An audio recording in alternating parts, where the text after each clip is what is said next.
Então, deixa eu ver aqui se eu coloquei para gravar realmente. Sim, vamos lá então.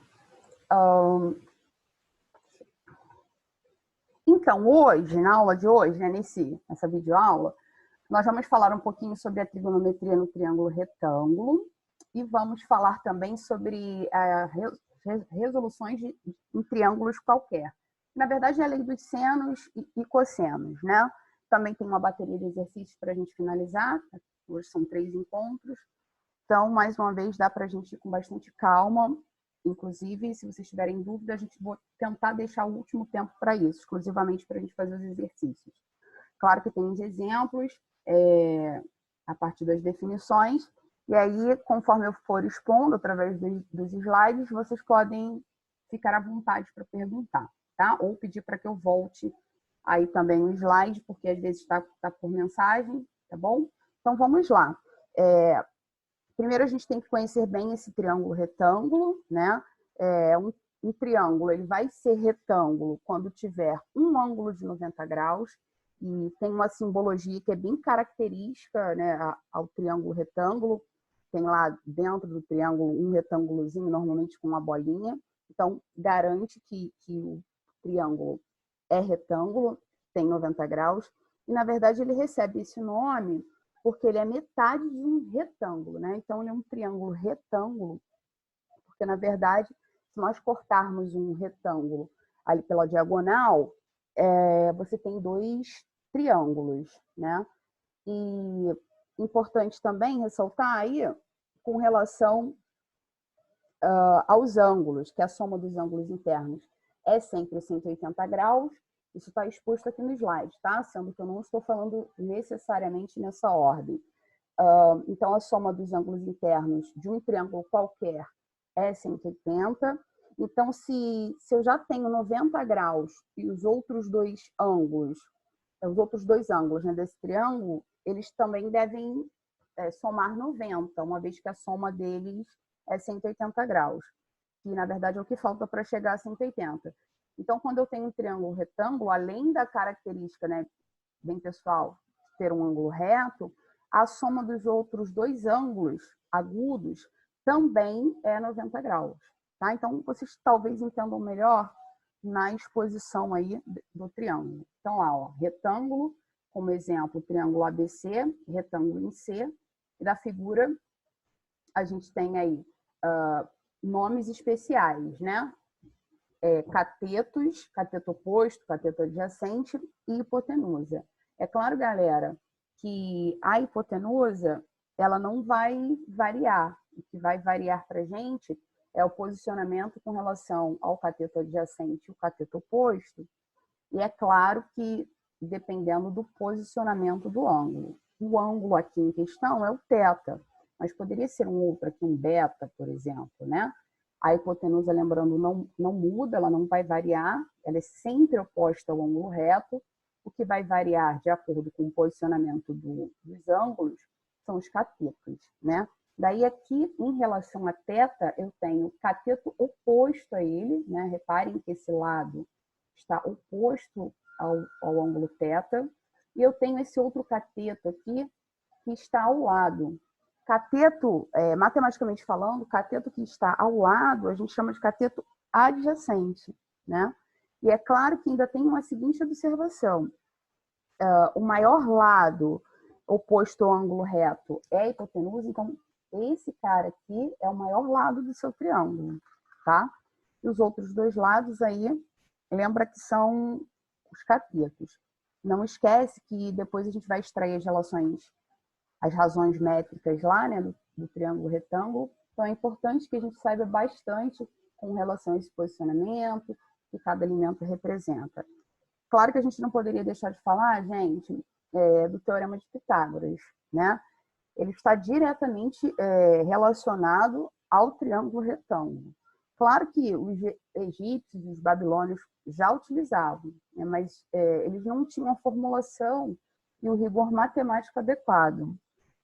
A história do Teorema de Pitágoras perpassa pela Grécia Antiga, onde ele, que era filósofo e matemático, realizou a primeira demonstração desse teorema. dizem, né, não sabe ao certo, que Pitágoras tem tirado esse teorema de observação de alguns mosaicos antigos que possuíam formas geométricas de triângulos e de retângulos, né? Por isso que o nome é triângulo-retângulo. E quando as medidas do lado de um triângulo-retângulo são números inteiros e positivos, nós dizemos que esse triângulo é o triângulo pitagórico, né? É o mais conhecido trio pitagórico, né? Que é representado pelos números 3, 4 e 5, sendo que a hipotenusa é o maior lado, né? E 4 é o maior cateto. Deixa eu admitir uma pessoa aqui que entrou agora, só um instante. E 3 seria o menor cateto. Claro que os múltiplos desses números, eles também formam um terno pitagórico, tá? Que a gente chama. Mas, para quem não lembra, Pitágoras diz lá o seguinte, né? A gente tem aqui o enunciado da fórmula, que é a hipotenusa ao quadrado é igual à soma dos catetos ao quadrado. Né? A hipotenusa ao quadrado é igual ao cateto ao quadrado mais o cateto ao quadrado. Lembra que o A é hipotenusa, sendo que isso é uma nomenclatura, nesse triângulo especificamente, deixa eu voltar aqui rapidinho. Aqui nós não teríamos o nome de C, de A, perdão, como hipotenusa, nós teríamos o nome de C.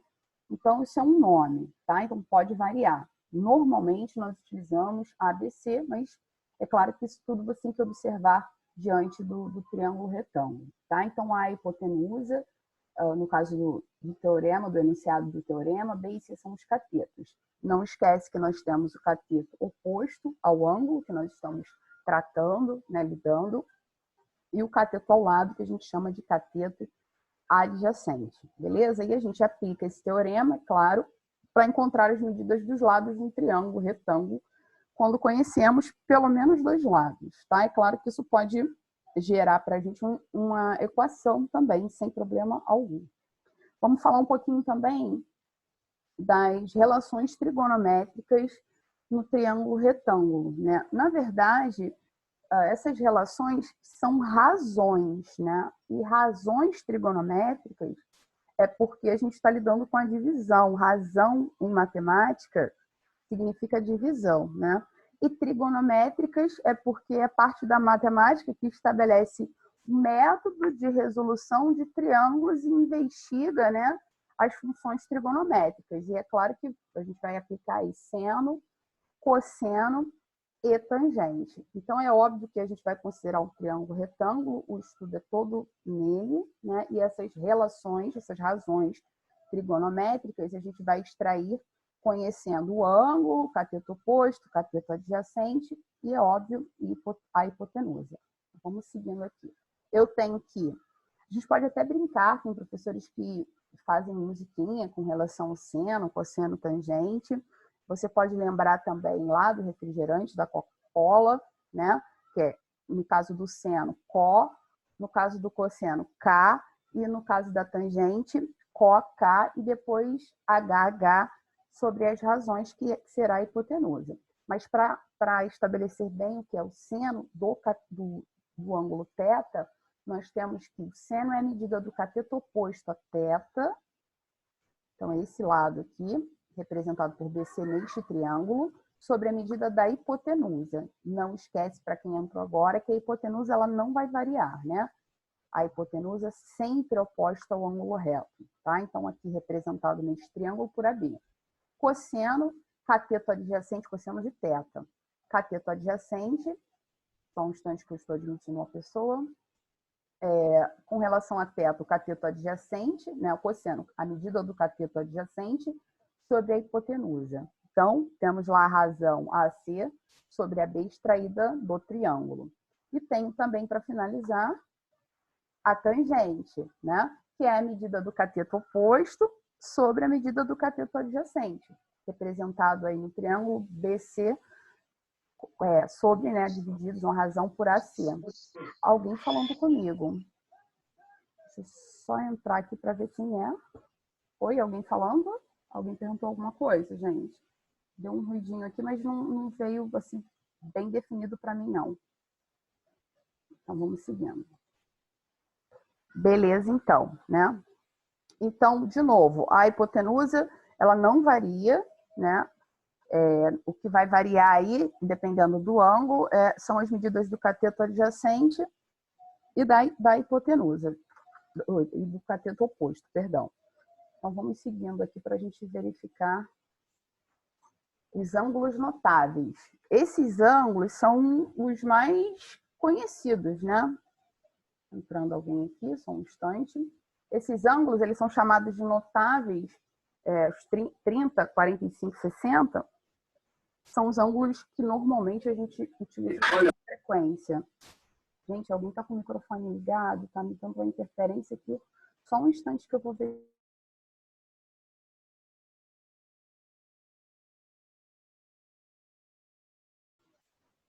Vou voltar aqui um instantinho, porque deu uma interferência aqui muito grande para mim e eu não consegui compreender muito bem o que eu mesma falei. Por isso que pode ter gerado algum erro aqui. Só um instantinho. Muito bem, já passamos aqui, falamos da tangente, falamos do triângulo pitagórico. Beleza, estamos no ângulo notável.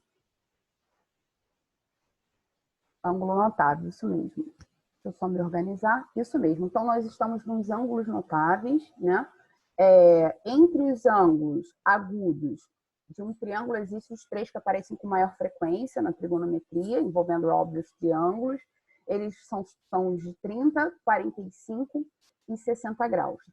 Daí a tabela, né, estabelecendo quanto vale o seno, cosseno, tangente desses ângulos. Normalmente, quando o problema ou o exercício que nós estamos lidando tem um seno, cosseno ou tangente diferente, eles nos fornecem os valores desses ângulos, né? Seno, cosseno, tangente. Até porque, imagina a gente ter que gravar toda a tabela, né, dos ângulos, fica um pouco difícil. Então, esses são os ângulos que a gente mais trabalha, e é claro que você vai ter aí que ter alguns conhecimentos com relação à redução de ângulos, né? A adição de arcos. A gente vai falar um pouquinho sobre isso mais à frente, porque é bem comum também a gente utilizar seno de 120, cosseno de 120, por exemplo, tá? E aí depois eu vou dar uma dica para que vocês consigam fazer a conversão desse ângulo de uma forma um pouco mais fácil. Só retomando aqui a questão do seno, cosseno e tangente, eu brinquei com relação a COK. COK é um macetezinho, tá, galera? Então, ó, CO, né? Aqui, K, CO seria o seno, K seria o cosseno. Primeiro você vai montar essa razão, depois você vai destrinchar isso no macete. E na tangente, COK, tá? Refrigerante Coca-Cola, HH. Então, a gente pode até brincar e cantar a musiquinha, né? Coca, Coca, HH, tá? Pode também. Tem outras músicas, não só essa, tá? É para a gente fazer a relação de uma forma mais fácil, tá? Então, fechamos aqui com relação aos ângulos notáveis, ângulos bem conhecidos. A gente também pode cantar musiquinha, tem professor que canta, normalmente em sala de aula eu canto, né? Para que a gente consiga, de uma forma mais fácil, gravar esses ângulos notáveis. Reparem que eu tenho aqui um padrão, né? Ó, tenho 1, 2, 3 neste modelo de tabela, tá, gente? Se eu mudar aí a ordem, se eu escrever os ângulos aqui, por exemplo, seno, cosseno, tangente aqui, essa tabela, essa regrinha não funciona, tá? Então, para essa estrutura de tabela, eu posso escrever sim, ó, 1, 2, 3, no cosseno, 3, 2, 1, todo mundo sobre 2. A raiz é no 2 e no 3. A tangente é diferente, raiz de 3 sobre 3, 1, raiz de 3, tá? Inclusive, voltando aí, tem a musiquinha para gravar também, beleza? É claro, galera, que isso tudo que a gente falou é aplicado no triângulo retângulo, né? São essas razões trigonométricas que serão acopladas aos ângulos notáveis, seno, cosseno, tangente. E eu preciso, mais uma vez, saber quem é a hipotenusa, quem é o cateto adjacente, quem é o cateto oposto.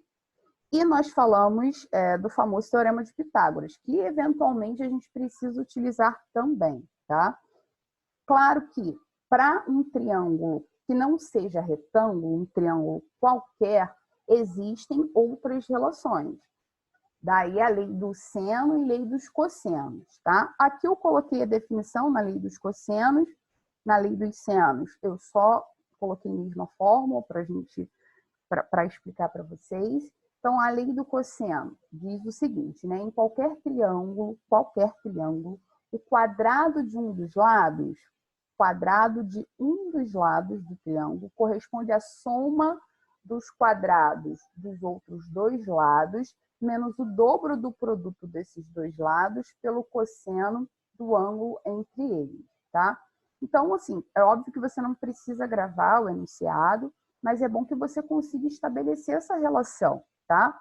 Por exemplo, aqui eu tenho um triângulo qualquer, observem que ele não é retângulo. As relações de triângulo e retângulo nós já falamos, né? E aqui eu tenho o lado A, né? A ao quadrado é igual à soma dos outros dois lados, ou seja, B e C aqui representados, né? Ao quadrado, menos 2 vezes esses dois ângulos, vezes cosseno do ângulo oposto ao lado que nós queremos encontrar. Assim funciona com os outros lados. B ao quadrado é igual a ao quadrado mais C ao quadrado, ou seja, os outros dois lados ao quadrado, menos 2 vezes esses dois lados, vezes cosseno do ângulo oposto ao lado que eu quero encontrar, que eu quero determinar. Ou não, tá, gente? Porque dentro dessa fórmula eu posso ter ou não esse lado e estar procurando um desses outros dois. Dentro da fórmula eu posso procurar qualquer lado, inclusive o ângulo também, né? E no lado C, C ao quadrado é igual à soma dos outros dois lados ao quadrado, menos 2 vezes esse ângulo, vezes o cosseno do lado do ângulo oposto a ele. Tá? Então, essas são aí essa, né, é a lei dos cossenos.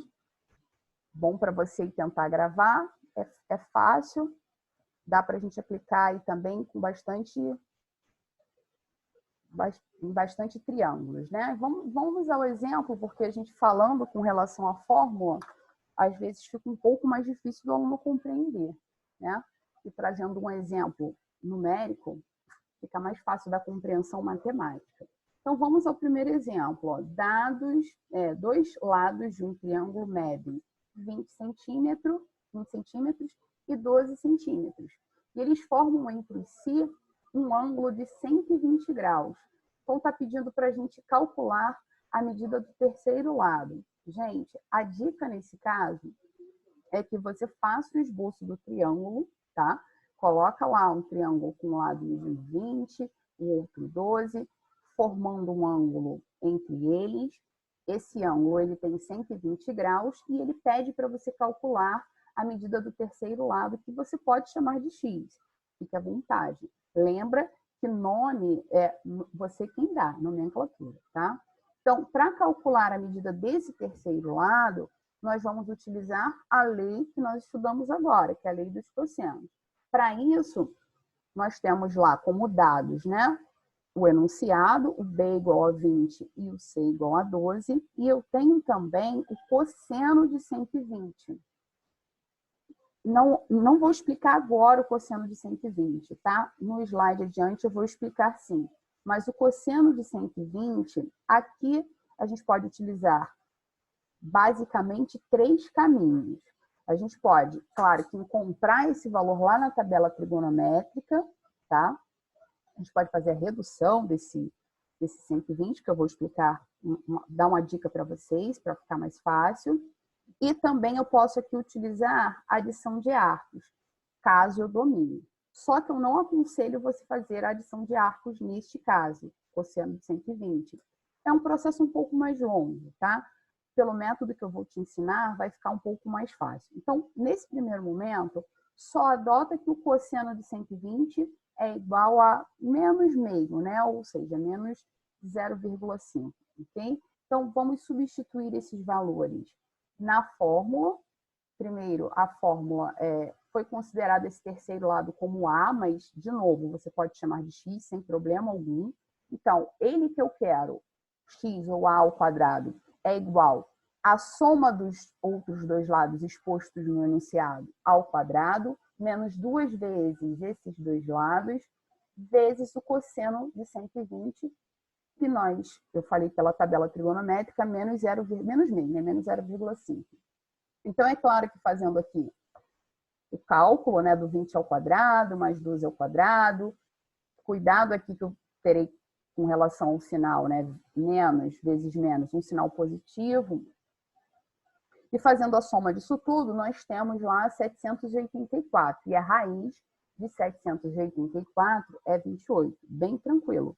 É claro, galera, que não vai ficar nessa moleza sempre não, tá? Na exposição dos exercícios tem alguns com um grau de dificuldade um pouco mais elevado. Inclusive alguns que caíram, os últimos que caíram no Enem e na UERJ, beleza? Então, olha um outro exemplo aqui de lei dos cossenos. Determine a medida do lado AC, então quero aqui a medida do lado AC, aqui indicado por B, e a medida do ângulo com vértice em A, ou seja, ele quer esse ângulo aqui da figura a seguir, né? Então, ele deu nome aos lados, aqui foi chamado de B, que é o lado que ele quer, caso você queira, dá para a gente chamar de X também. E eu tenho aqui, ó, dois lados, um ângulo, né? E o ângulo oposto a ele é o lado que eu quero encontrar, né? O lado oposto ao ângulo de 50 é o lado que eu quero encontrar. Então, aplicando a fórmula, né, nós temos que esse lado aqui B ao quadrado é igual à soma dos outros dois lados ao quadrado, menos 2 vezes esses dois lados, vezes cosseno de 50. De novo, esse cosseno de 50, eu verifiquei lá na tabela trigonométrica, nesse primeiro momento, tá? E aí nós vamos adotar esse 0,64276. Claro que vai gerar um número aproximado, tá? Então, o B aqui, é óbvio que fazendo a multiplicação, depois a subtração e a raiz, nós encontramos aí aproximadamente 7,82, tá? Só que ele quer determinar a medida, na verdade, do ângulo, né? Desse ângulo aqui, que ele diz, né? Um vértice A da figura a seguir, do ângulo A. Então, para a gente determinar agora esse ângulo, nós vamos fazer a volta da fórmula, sabendo, né? Aqui esse lado é 8, 8 é igual a esse lado mais esse lado ao quadrado, menos 2 vezes esses dois lados, é igual ao cosseno desse ângulo que ele está procurando, tá? Então, nós vamos encontrar aí, mais uma vez, tá, galera? O cosseno de A igual a 0,62, nós vamos na tabela trigonométrica verificar onde é que está lá o cosseno de que número, né, de que ângulo resulta em 0,62, conseguimos aí achar o ângulo de 52 graus. Claro que aqui nós estamos fazendo em caráter de exemplificação e exercício. Normalmente, quando o problema, né, a questão do vestibular ou do concurso, traz esse tipo de ângulo, ele fornece para a gente os valores, uma aproximação, um valor ou um caminho para que a gente consiga estabelecer, dar uma soma, dar algo que a gente consiga estabelecer esse resultado, ok? O que nós vamos fazer agora? Não, tem mais 5 minutos, perdão. Então, vamos falar, então, para a gente finalizar aqui essa questão do triângulo qualquer, a lei dos senos, que ficou faltando, né? A lei dos senos, galera, eu não coloquei aqui a definição, né? Eu só coloquei a relação, tá? É claro que é relação entre lados e ângulos também. O macete aí, depois eu falo, tá? Da diferença entre a lei dos senos e a lei dos cossenos. Primeiro vamos ao exposto das relações, para que vocês consigam entender, né? Eu tenho um lado A, então, oposto ao ângulo A, então é lado A sobre o seno do ângulo A, lado B sobre seno do ângulo B, é igual ao lado C sobre o seno do ângulo C. Olha aqui o exemplo numérico para ficar mais fácil de entendimento. Calcule a medida de AB, então eu quero esse lado, no triângulo abaixo. Eu tenho os ângulos de 45 e 30 graus. Na verdade, eu quero AB, tá? Você pode chamar aqui de X ou de C, como preferir, ok? Já recebi aqui um comunicado do tempo, mas nós vamos encerrar aqui, tá? Pelo menos o exemplo. Então, vamos lá. Eu tenho aqui, eu quero B, né? Eu quero o lado AB, perdão. Chamando de X ou chamando de B, aqui você pode escrever 6 raiz de 2, que é o lado B, Bzinho, né? Sobre o seno de B, que é 45 graus. Então, tenho 6 raiz de 2 sobre o seno de 45. E o lado que eu quero, que é o AB, o X, como queira, sobre o seno de 30. Fica tranquilo neste exemplo, porque os valores dos ângulos 45 e 30 são ângulos notáveis, né? Aqueles ângulos que nós já estamos acostumados através da tabela dos ângulos notáveis. Fica mais fácil da gente fazer a substituição e, consequentemente, a conta, né? Substituindo aí, ó, o seno de 45 por raiz de 2 sobre 2 e o seno de 30 por meio. Claro que cabe aqui uma multiplicação de meio pelos extremos, ok? E daí você vai isolar o lado que você quer, neste caso, especificamente o AB, encontrando aqui AB igual a 6, beleza? Agora, qual é a diferença da lei dos senos e da lei dos cossenos? Que para mim, para o aluno, às vezes fica muito confuso, né? Quando que eu aplico a lei dos senos? Quando que eu aplico a lei dos cossenos? Então, eu vou falar da lei dos senos, porque nós estamos no slide da lei dos senos, tá? Na lei dos senos, normalmente a gente tem um lado e 2 ângulos. Na lei dos cossenos, nós temos 2 lados e um ângulo, tá? O que nós vamos fazer? Antes de prosseguirmos, né? Nós vamos encerrar para que eu consiga fazer a gravação dessa aula. Aguardo vocês no próximo link, beleza? Então, até daqui a pouquinho, galera. Até daqui a pouco.